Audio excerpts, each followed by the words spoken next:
I hope आप लोग अच्छे होंगे, आपकी प्रिपरेशन सही चल रही होगी। तो just try to have a look at this particular question जो कि आपके स्क्रीन पर है। And this particular question has been asked in your particularly JEE Mains examination. And you will be surprised to know कि we can solve this kind of question without having the pen paper also. Like you don't need to have a pen paper to solve this kind of question. And trust me on this, if I will tell you one very interesting fact, then it's like that out of 25 question, with the help of just geometry and the basic understanding, like at least two question, मतलब definitely दो question at least word के साथ मैं use कर रहा हूँ, आप solve कर सकते हो। मतलब ऐसे बोल सकते हो कि हंसते खेलते 8 नंबर तो फिक्स ही है आपका, फिर है ना। तो मतलब मैं जेईई मेंस की बात कर रहा हूँ बेसिकली। तो इस क्वेश्चन को जब आप देखोगे तो यहाँ पर सेट बिल्डर फॉर्म में कुछ लिखा हुआ है, और यहाँ पे मेरे पास ना कुछ ऐसा लिखा हुआ है, जेड माइनस आयोटा का mod is equal to Z plus iota का mod is equal to Z minus one. And they are just asking कि नंबर ऑफ सच एलिमेंट उस पार्टिकुलर सेट में कितना होगा, एनएस बेसिकली कितना होगा, राइट। तो आप ऐसे सोच के देखो कि just try to plot this point on Argand plane, Argand diagram में आप इसको प्लॉट करोगे तो you will get to know कि दो पॉइंट जो है वो इमेजनरी एक्सिस पर होगा, राइट। एक तो आपका हो जाएगा 0,1, दूसरा हो जाएगा 0,-1।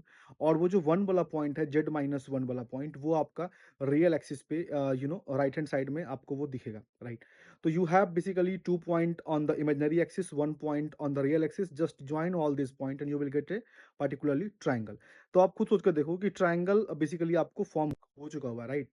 तो ऐसा कौन सा कॉम्प्लेक्स, बेसिकली लोकस से सोचने का ट्राई करो, ऐसा कौन सा जेड है बेसिकली आर्गन प्लेन में या कॉम्प्लेक्स प्लेन में जिसका की डिस्टेंस बेसिकली मॉडुलस किसको रिप्रेजेंट करता है। Modulus is all about sort of distance only, right. तो जेड का बेसिकली उस पार्टिकुलरली जो लाइक वो माइनस आयोटा प्लस आयोटा -1 लिखा हुआ, तो डिस्टेंस की अपन बात कर रहे हैं, राइट। तो सोच के देखो कि वो ऐसा कौन सा जेड होगा कॉम्प्लेक्स प्लेन में, आर्गन प्लेन में, या फिर आर्गन डायग्राम में, जहां से उन तीनों पॉइंट का डिस्टेंस सेम होगा। You will be just think कि ज्योमेट्री में ऐसा कौन सा पॉइंट होता है। तो बहुत ही खूबसूरत सा पॉइंट होता है, that is the circum centre. तो सर्कम सेंटर का ही ये प्रॉपर्टी होता है कि जो वर्टिसेस से जो है बेसिकली क्या होगा, इक्वल डिस्टेंस पे होगा। दैट मीन्स वो एक ही पॉइंट आपको दिखेगा वहां पे, दैट इज द जो पार्टिकुलरली सर्कम सेंटर होगा उस पार्टिकुलर ट्रायंगल का। Then automatically NS will be equal to 1 only. So I hope ये पॉइंट आपको क्लियर था। And trust me on this, ऐसा बहुत सारा क्वेश्चन होता है जो कि आप without having pen paper solve कर सकते हो।